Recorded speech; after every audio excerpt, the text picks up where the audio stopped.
everything you do, it has to be purpose driven. If not, it's just going to be a transaction. It's just going to be a hustle. I always say you hustling backwards, you burning out.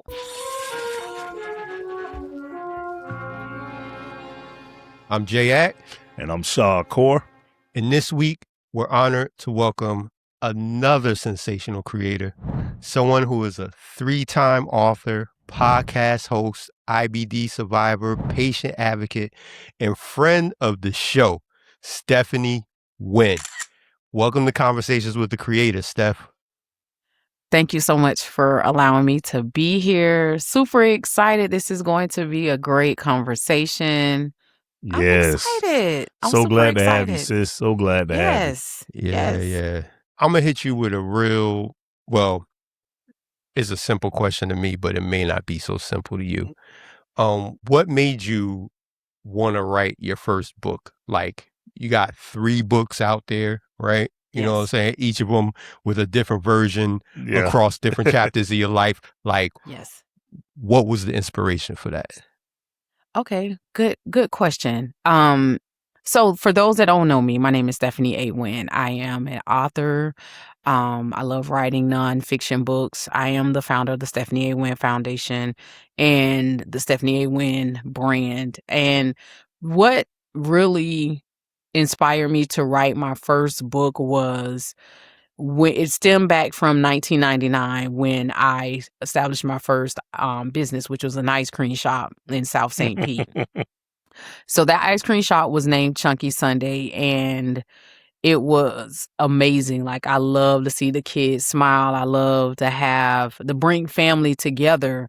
And after establishing, it was a brick and mortar. So what was happening, a lot of my friends and people were just coming up to me, hey, how did you establish your first business? And what did you do to start the business? Like, what was the steps that you took to start the business? And people were starting to ask me that, like, consistently, like weekly.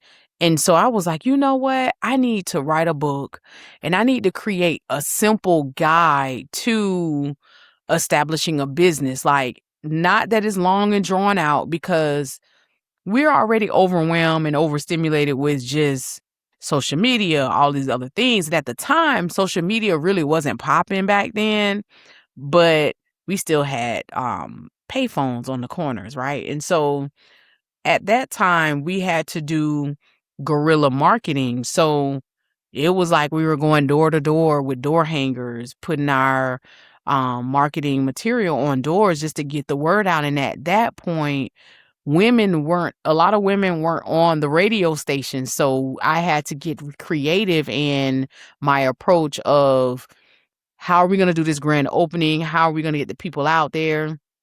So that first book, which is called Ready, Set, Go, A Simple Guide to Establishing a Successful Small Business, it was written out of my lived experience of being a business owner. And then I co-authored that with, at the time, was one of my coworkers at the time. He was a fitness guru. Like, he's a triathlete. So we both came together, and he had his financial expertise. I had my entrepreneurship expertise, and we just brought it together. And so that's how the first book came to be. And then it was a great, I wrote my book over like a summer. I remember going to the beach every day, writing, I would just turn off all the noise, and it would just be me and my pen and just me and my thoughts. And so it was all of the things that I wish I had when I started my business. Now, I went through an entrepreneurship training before I, started my business, but it was so overwhelming because they gave you this big binder with all this paper, and they just did not just speak to me in a way that I could understand the language. So I am that writer that give it to you straight to the point, simplistically, without the overwhelm. And so that's how Ready, Set, Go, A Simple Guide to Establishing a Successful Small Business was established. I love that. I got 2 follow-up questions to that. Okay. Based off of what you just said. So For those that don't know, me and Stephanie, we go all the way back to middle school. That's when we Yes. first met. So we talking, like she said, the 80s. Steph, did you realize even back then that you loved to write in school, or was this something a little bit later on? So I always had journals. This is crazy, right? So my mom, growing up, my mom was that parent. Like, homework had to be neat. Your handwriting had to be a certain way. And I'm left-handed, so I was the only person in my family between me and my siblings that was left-handed. So I can everything I I can did I can relate. was like, I start writing straight and then it just slides down the paper, right? So my mom would be like, "No, you starting over." She would ball the paper up. We'd get back to the Wow. table. Like, it was like a real thing. And so my mom's like, I would just write journals, just write, like creative writing. And so I remember saying, I think I want to be a doctor. I'm gonna become a doctor. I would love to be a doctor to help people. And then my cousin became a nurse. And I was like, okay. So I started going to nursing school and I got there and it was like, no, that's not for me. I think I'll leave that to the people who can do that. So my second question was going to be, you mentioned how the first book was a collaborative effort, right? You and the fitness guru. So what was that process like? Because I think that's so dope that it's like you guys both realized that you needed something from the other person to make this thing complete. So what was that process like, writing It with was a partner? So it was an easy process. Shout out to Jeff White. It was a really easy process. I did go through a publisher. At the time, I thought, I'm gonna just get a publisher. They can do everything, but I forgot to read the fine print. And so, and that's where what the process of Jeff and I coming together, putting this information in the document. We worked together, like really worked on our 9 to 5 together. So Mm-hmm. we would work on the book and things of that nature. And because we both was in the financial services industry, we knew how businesses were ran. Or he was a financial advisor by trade. So that was the beauty of it. Like, we both had financial services background, but he also he had already published his book as well prior to me. So that's the beauty of it, when you can bring two people together to create a thing, right? Right. And that is one of the things that, my coach always talks about. Hey, Stephanie, you need to do an anthology with business owners, where all of you all put a piece in a chapter in this book about their journey as an entrepreneur, as an entrepreneur, because being an author is, you really are an entrepreneur. Like, Right. it's an authorpreneur, but yeah. Yeah. Interesting. So what kind of led to the path to the second book? Because you're a 3-time author, as I mentioned in the beginning. What Yeah. was the path to the second book and kind of like surrounding that So creativity? that's a great question. So let me tell you, so my journey with the first book, as far as like publishing, it was a nightmare. I'm gonna say that. And this is for the authors who are thinking about getting a publisher. You have to read the fine print, and you need to get an attorney, because when you're thinking about hiring a publisher, because those fine prints will keep you from getting your royalty payments. I've seen contracts. Some authors have sent me things where these publishers or publishing consultants, they keep the author's royalty payments for 6 months to a year. Like, it was just really ridiculous. So what I did was, what I learned through that journey was, nobody teaches you how to brand your book before you publish it, right? There was no reference. Even with having a publisher, sure, I could have paid for the marketing package, but that marketing package didn't get me what I needed. I saw something in the book that we had written. I saw something so much more. And I wanted to go, and I did. I went on a nationwide book tour. And so each city that I would go in, I would meet people, and I would sell my books. Sometimes I didn't sell many books, so I want to put that out there. Sometimes when you're not in that area or that market, um, you may have one person come out and you may not have nobody come out, but you still have to show up, right? And so I learned a lot, like when going through the first book, I was so distraught. I'm gonna be honest, Jay, because you asked the question. I gotta be honest and transparent. Let's I go. was so distraught with the first book because I had to get a lawyer. We had to get my legal team involved to get out of this contract with this publisher, right? And then, but what I did was, in the meantime, I didn't let that distract me. I ended up writing, I've published my book, Now What? A simple guide to establishing a successful author brand. Because what publishers, and I'm going to tell this to everyone out there, you have to establish your brand before you publish that book.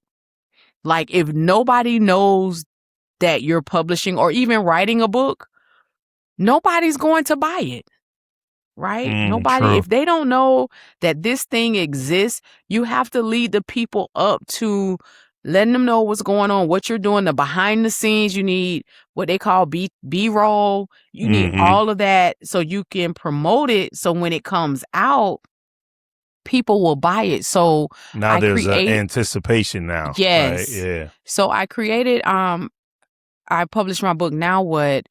With the author who knows nothing about an author brand. So the first book was How to Start a Business. That's the building the foundation of a business. And I'm going to say this because as an author, this is a business. Being an author is a business. Every time you sell a book, you have to pay taxes on the royalties. Your royalty payments, you have to pay taxes on those, right? So it is a business. So why not set yourself up right in the beginning so that you can be successful? So I created that book. It talks about building a brand. Like, what is branding? What is a brand, right? What is marketing? You have to know these things so that when you get out here and you're doing your author book signing, or you do an author launch, or you do a book tour, people know who you are. I just recently came back from a conference, and when I walked in the room, people knew who I was. Guess why? Because I show up. And how I show up strategically. I show up as the author, I show up as the patient advocate, and I show up as Stephanie A. Wynn, right? So you have to make sure that you build that brand. And that book was established because I didn't want, it was created for the author who had been through a lot with publishing their book, and I didn't want another author to have to go through what I went through. And they can publish their book, they can self-publish their book, they can and they can keep all the royalty payments to themselves, less, shipping and all of that. But that is the reason why I published that second book. So you talk about these experiences and challenges that you were facing going through this second book. Kind of like, what were some of the moments, and what did you like feel in those moments, and like what were there moments of like betrayal, regret? Like what was some of the things that kind of came up that you were going through, if you can elaborate on that a little bit more? Yeah, so going through that, like I ended up so here's one of the things that I learned going through this journey with publishing my first book. So I did a book tour, and I wanted to do a book signing in Barnes and Noble. Like, who wouldn't want to do a book signing in Barnes and Noble? So my thing was, I really wanted to get in all of the major retail bookstores, right? And I even had like I had a business plan of how I was gonna get my book out there. Like, I had universities I was going to tap into. And so I said, you know what? I'm gonna go on the nationwide book tour, but I'm gonna start in St. Pete. I'm gonna start at home. So I'll go to Barnes and Noble, St. Pete, Barnes and Noble, Tampa, Barnes and Noble, Fort Myers. So Tallahassee, I went to Barnes and Noble, Tallahassee. So I went to all of the bookstores in St. Pete, right? And then I ventured out to Georgia. So I started like making my way to different states. But what I didn't know and wasn't told, when you go to Barnes and Noble and do a book signing, if Barnes and Noble orders 20 books, right?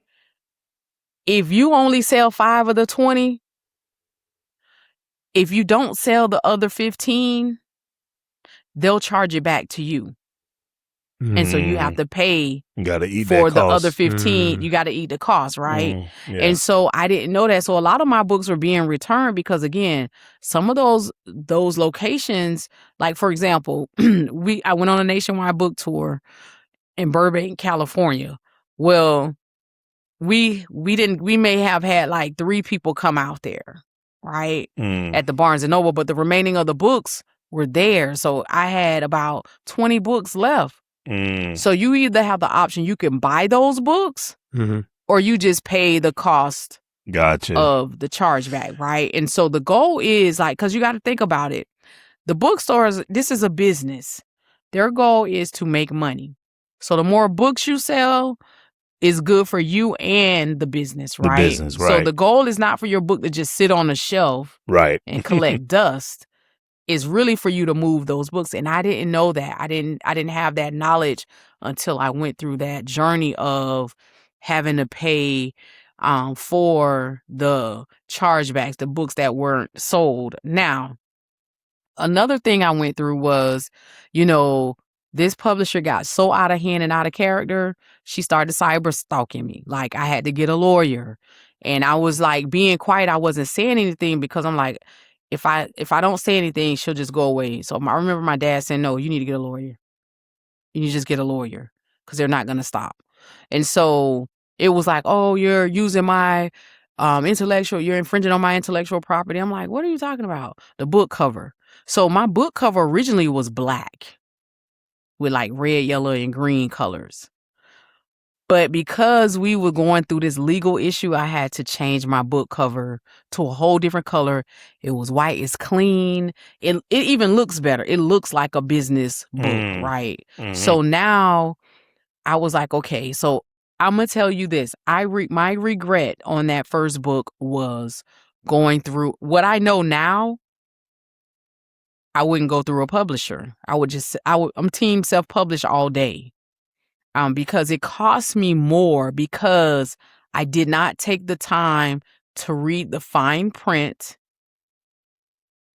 And it just caused strife between me and the co-author because the publisher would just really had hate in her heart.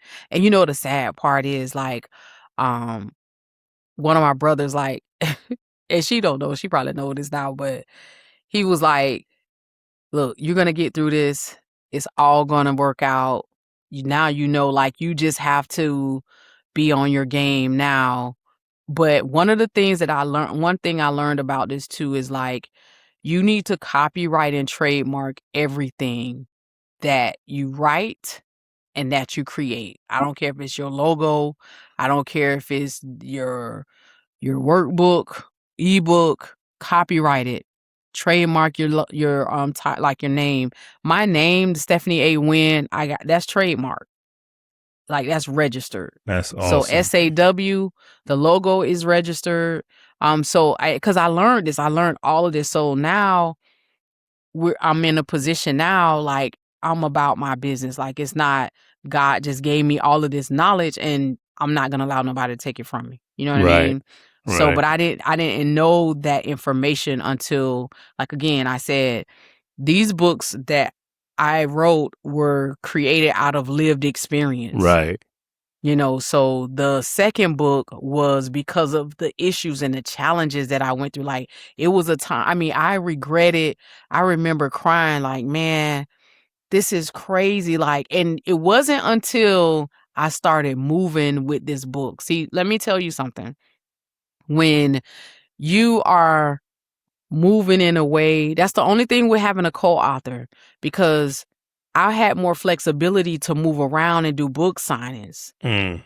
You know what I mean? Whereas my co-author couldn't, you know what I mean? And so those are some of the things that I experienced. But I tell you, looking back, like, I don't regret it. I do regret not reading the fine print and getting legal counsel in the very beginning. Because had I did that, I probably wouldn't have had a publisher. It would have been just self-published and going from there. Yeah. Yeah. I think it's worth noting, Steph, that you have this spirit of like advocacy. Yes. You know what I mean? I love that, you know, the hurdles you went through, you turned that into triumph and to be able to help the next person not have to Yes. go through that. And that seems to be a common thread with those books. Is like, okay, I'm giving you game from stuff I went through so you don't have to go through that. I think that's dope. So Steph, you write through grief, you write through illness, you write through uncertainties. At what point did you realize that what you were going through needed to become something bigger than just your own personal story? It wasn't until I was diagnosed with Crohn's disease. You know, because I had this misconception about writing a book. Like, I'm gonna be honest, like, that first book, I was like Master P. I was hustling those books out the trunk of my car, literally. Right. And I understood that. Like, I remember having an author event, and I mean, I had 50 books, and we sold all but like maybe 10. I think we had like 10 left. And do you know, like, as we were packing up my car, this lady ran me down. She was like, "Listen, hey, I need 2 more books. Matter of fact, give me 5." And I mean, I was literally like, we were on Central. I'll never forget this. Yeah. We were on Central and 5th Street, at the corner of 5th Street and Central, Okay. with my trunk open at 9:00 at night, selling books to back Wow. of my car. And so Wow. it was in that point, I felt it was transactional. Okay. Okay. That book was transactional. Yeah. The second, and here's the thing, I'm gonna go back to when Jay asked that question. Even going through publishing my first book, I was going through a health challenge. I was really sick. I was ill. And the publisher kept harassing me. I was going through, it was almost like I was up against opposition. Like, opposition was so heavy. And so when I finally received the diagnosis, now mind you, I had been sick, really sick, and I was like, something's wrong. I don't know what's going on with my body. I'm losing a lot of weight. I'm not well. Hospitalizations. I lost 2 daughters along the way, and nobody could give me answers. And so it wasn't until I was diagnosed with Crohn's disease that I realized that everything you do, it has to be purpose driven. Because if not, it's just going to be a transaction. Oh, I It's just like going to be a that. hustle. I right? like that. It's going to be just a hustle. Yes. Right? And so you're going to burn out. You know, you hustle. Yes. And I always say, you hustling backwards, you burning out. Yeah. So everything had to be purpose driven. And it was there where I found my true purpose. Now, remind you, I had a podcast for Let's Talk Business with Stephanie A. Wynn. So from the first book and the second book, I remember saying, I got to do a podcast. I think it was like December 30th. We were getting close to the first of the year, January 1st. And I was like, I got to do this podcast. And I'm going to tell the people what they need to do. You know, I was like really hyped about it, right?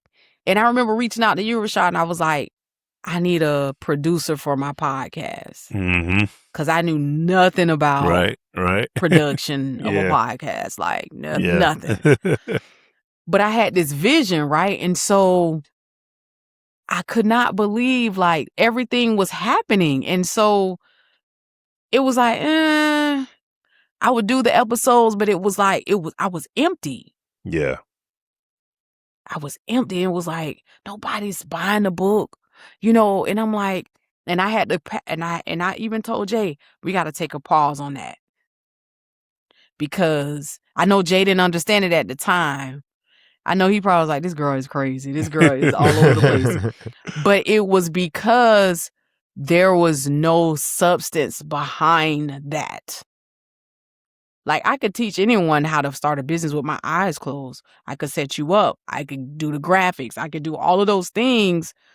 But what is your true purpose of starting this business, right?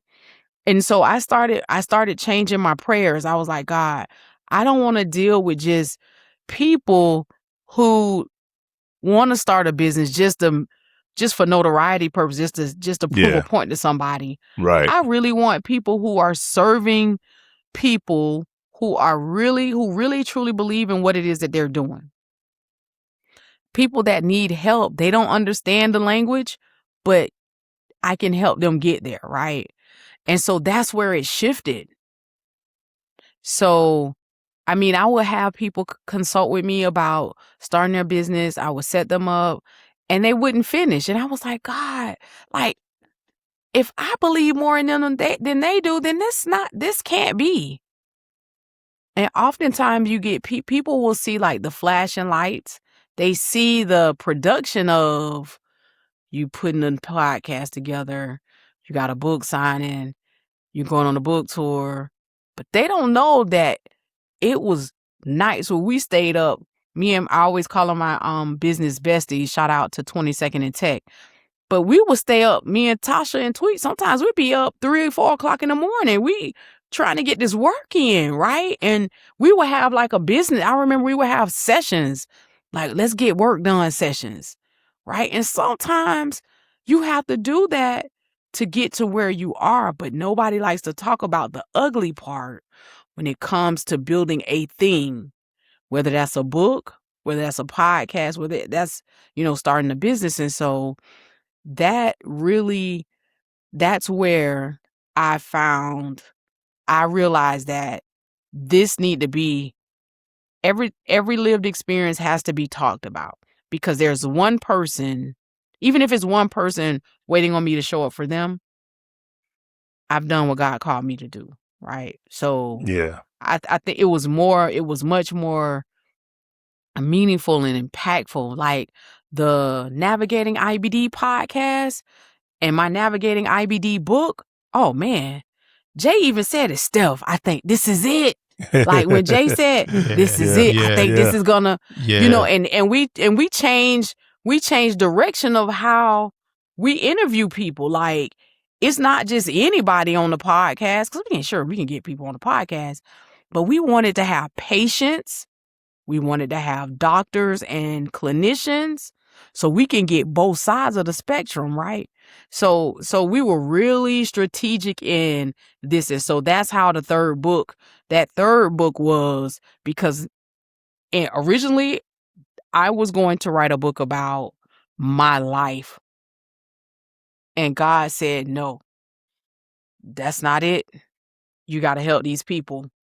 There's somebody going through digestive issues and you got to help them navigate this. And that's what I did. That's what it was. Is so just beautiful. I mean, you just dropped so many gems right there. But the main takeaway is it wasn't until you figured out what your purpose was that the dots began to connect. Let's talk about structure as a creative choice. How did you turn years of personal experience into something as structured as a 6-week blueprint, correct? Yes. Let's talk about that. So I got to give a shout out to my mom and dad. Yes. Specifically my dad is a Vietnam vet. Shout out to my dad. So, being in the military, like they had structure. Yes. My dad has always been a structured man. Right. I mean, my mom has always had structure. And so when things are not structured, I don't do well with I don't do well with things like halfway done. Like, I remember having a coach tell me, your graphics are too perfect. They're just they just look too corporate. Well, that's the audience that I'm targeting, is the corporate people. Like, I'm not going to go and do shoddy work. I'm not going to put shoddy work out. Specifically, when God has given us a vision, I had to make sure that I stayed structured. So structure came from growing up with parents who were structured. Two, being in corporate America, you had to be structured. I learned how, learning, working in corporate America will teach you structure. And then just having coaches and mentors who showed up structure. Sometimes you may have to get up 4:00 in the morning to get on a business call, or to meditate, or do what you do to prepare for your day. And so that structure came with, I'll never forget, I'll tell you what really solidified that I needed to make sure that at all times that things are structured was, I had a client, they wanted the VIP package for their book. And I almost lost that contract because somebody else didn't show up. And so I was like, oh no, this can't happen again. I need to put some things in place so that it's seamless, right? And so being structured is what helped me create this Navigating IBD, a 6-week blueprint for better gut health, the third book. Because when you're going through a chronic illness or a diagnosis, you're up, like you said, the peaks and the valleys. You're up, down. Some days you feel good, some days you don't feel good. But if you have structure in place, like, you can get through those hard times. It may feel bad at the time, but you're gonna get through it, right? And so having that structure and knowing, like, okay, I want to put this book out at a certain time. It needs to look like, I want it to look like science. But I also want a picture of a stomach. In the beginning, I had like 3 different book covers. I was like, that's just not it. Yeah. And like that, I'm not feeling any of those. And then my graphic design team, I was like, look, I wanted to kind of look scientific. Like, and we could put either people inside of this stomach, like going down, the digestive tract. I wanted something that, as a creative, you're always thinking of, how can I be better? How can I improve? How can I improve? Yeah. And what's going to set me apart, right? Yeah. Yeah. So when she came back with the book cover, man, I like literally cried. I was crying and screaming in the house at the same time. Right. You knew. I was like, let's go. Like, you knew it. This is it. And so from there, I was like, okay, when it got down to the formatting of the book, and this, Rashad, like, that's tedious. Yes. Even the editing is tedious. Yes. But formatting, because it might look right, but then, okay, I see something that's off.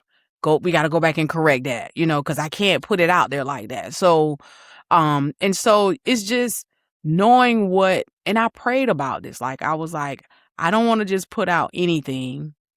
I want this to be like a guide, if you will, with the caregiver and the patient in mind.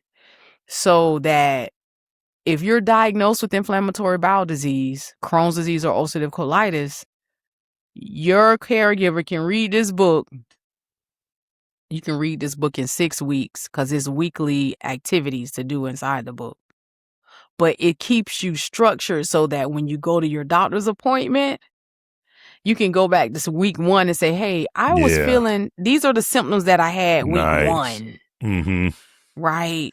Everything is seamless. Everything is seamless, right? Yes. And so, structure is something that you have to have when you're writing a book. It, Shad. Like, I'm out of commission. Don't call. I'm doing what I do. And I did Monday, Wednesdays, and Fridays was my day to go to the beach.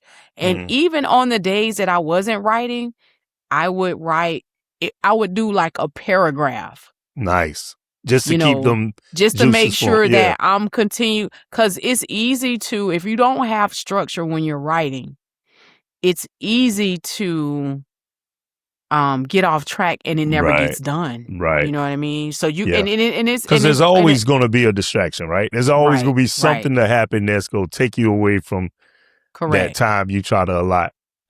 That's going to be the one time that a person who never calls you yes wants to call or some emergency go. Yeah. So you're right. You have to, it's a sacrifice, man. But it's like, it's back to that purpose driven thing. You know, you got a purpose, you know, you, at least you believe with everything in you that you heard from God to say, okay, this is what I want you to write about. And it's bigger than you. That's exciting, right? When you know it's bigger than you, you feel like people gonna be blessed by this, and they gonna want to go and tell their friends and tell people, man, you need to check this out. It's like, man, now you getting that sense of purpose, you know, being, you know, that fulfillment of fulfilling your purpose. Yeah. So talking about structure and restructuring, like the podcast came as an extension to the 6-week blueprint, right? And you talked a little bit about the first podcast, which is Let's Talk Business with Stephanie A. Wynn. Go listen to that. And then this rebranding that came along with the Navigating IBD and that whole experience for you as a patient, as a survivor, and as an advocate, like how did you see that as being something that you needed to do? Because you had the podcast about what you were going through, but then you rebranded that into Navigating IBD with Stephanie Wynn. So like kind of take us through like how that came about. So the second podcast was really like, I was just trying to tell my story about, like, I was making it all about me. And it was like, the title was like Exploring Health Equity or something. I think it was like Exploring Health Equity or something like that. I can't even remember the name of it, Jay, but Oh, it health was and healing. Health and healing. Yeah. Health and healing Yeah. from the inside out. So it was health and healing from the inside out. But that wasn't it. That wasn't it. That title wasn't sticking. And when I wrote Navigating IBD, I was like, oh my gosh, like this could be the name of the podcast, because that's exactly what patients are doing. They're navigating this condition and they need a blueprint. Like, it's like, and what better way to do that than to make it all be succinct, like it all makes sense. Like it has to, it's like having it's like having a book with no title, having a podcast. It like they say you need a business name. And if like, so if somebody saw Navigating IBD, they probably wouldn't buy the book. But if I say that I have a subtitle of a 6-week blueprint for better gut health for the book, now they know, like, oh, this is something about 6 weeks and we talking about gut health. So now, like, it makes sense. So when I said, okay, now this podcast, when me and you sat down, Jay, you was like, yeah, I think like we need a rebrand. I was like, okay, I'm thinking about naming it the title of the book because it just makes sense. And I remember that day too, Jay, like when we came up with that name, I was like, yeah, that's it. Like, that's it. And you were like, Steph, this is it. Like, this is it. And it was like, okay, I had to go back to my graphic design team and say, hey, I need you to rebrand my podcast images so that it fits what we're trying to do. Right. And so man, it's been an amazing journey to say the least. Like I just love like, and even with that, like when you said, man, you got to start interviewing. You need to get doctors on your podcast. We need to get these patients on the podcast. We need to get clinicians. So I was like, you know what? I do need to have this conversation with my team about how we go about getting these people to interview. And even from the platform that I was using, because sometimes you can get so comfortable and complacent with one thing as far as technology is concerned. Like I was on StreamYard for years, and Jay was like, I know he wanted to take a hammer and hit me upside the head, right?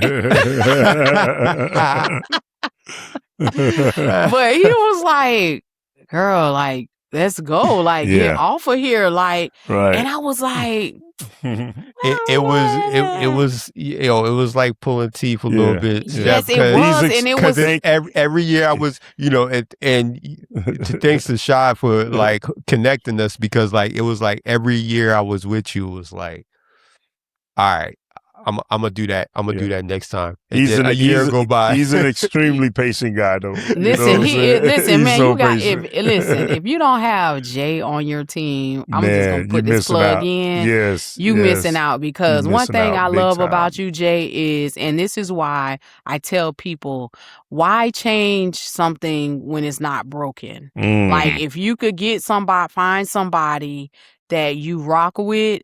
And yeah, sometimes personalities aren't. Now, I'm not saying you're going to be disrespectful to people. No, that's not what I'm saying. But sometimes, you know, we're human. We all are learning each other. But when you know somebody that this is what Jay does. Yeah. Like that microphone. Yeah. He know about y'all should have seen what I started out with. Like Jay was like, nah, you need to get rid of that thing. Like what you had, some type of Fisher Price type of joint going? I had the microphone, like microphone check, like that. And like a karaoke mic. The one you used to make the little silver plasticky ear. Yes. Wow, so man. I had I was like just really winging it. Like I was winging it, but I knew you got to step your game up. You got to get a good mic. You need to go to a new platform. And so I wasn't thinking what Jay was really saying was, hey, Steph, like we could just simplify this process. You just record in Riverside and that's it. I take it from there. And when he did, because StreamYard, I would have to download, put in the folder, do all of these other steps. That's what was making me like hate podcasting. What's next? What's next for you? What are you building toward? Yeah. So, going along this journey, you know, like I said, I was diagnosed with Crohn's disease, and that's where I found my purpose was to start this nonprofit organization. So the nonprofit organization is the Stephanie A. Wynn Foundation. And so at first my mom was like, look, what you've gone through, you got to help other people. And I was like, who's going to listen to me talk about inflammatory bowel disease? Like nobody wants. She was like, you're the perfect person for this. Like, you're the perfect person for the culture. So I was like, okay. So we established the Stephanie A. Wynn Foundation, and our goal was to bring awareness, but we also wanted to make impact, meaning we wanted to get these patients access to quality health care. So meaning they get doctors, they get a whole multidisciplinary team, like their dietitian, their mental health therapist. Like we wanted them to have all of the things that they are going to need to navigate this chronic illness. And so it has grown. We've been around for 5 years. This year made 5 years. And when I tell you, it has been a learning process, and a lot of being structured helped me in leading the nonprofit, because you have to have structure. If you're all over the place, it's not going to work. You're going to always be, over here, over there, and trying to serve everybody. We don't service everybody. That's not our job. Our job is to get the patients that we are assigned to, not attached to, but our assignment, and make sure that those patients are getting the help that they need. Now, what's next is we're just rolling out what's next is to turn Navigating IBD into a course. So that is going to be a course where I go and I teach this to patients and caregivers. I bring it to community health organizations. And we also have a provider training. So that's what's next for me, like really taking this book. And I did something different this time. Before, the first 2 books were on Amazon. They were on all of the retail distribution platforms. But this time, this one here is a little bit different because we wanted to impact more than just we wanted to go about it to where this book is in doctors' offices. So when patients are diagnosed with Crohn's disease or ulcerative colitis or any digestive disorder, hey, they got this book here. Give them this book. They get assigned to a navigator, and they can help them navigate the condition. So really putting policies and procedures in place and making connections and building relationships. That's really what's next for Stephanie and the Stephanie A. Wynn brand and Navigating IBD. I mean, I really wake up and I love what I do. And this is what keeps me going. Even when things slow down, Right. you know that there's still something we could work on. Like if it's slow, that's my time to record podcast interviews. You know what I mean? Yeah. How could people connect with you?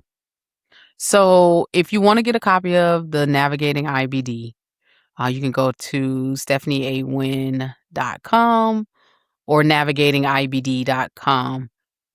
They can follow me on LinkedIn, Stephanie A. Wynn, W-Y as in yogurt, N as in Nancy, N as in Nancy. On Facebook, Stephanie A. Wynn.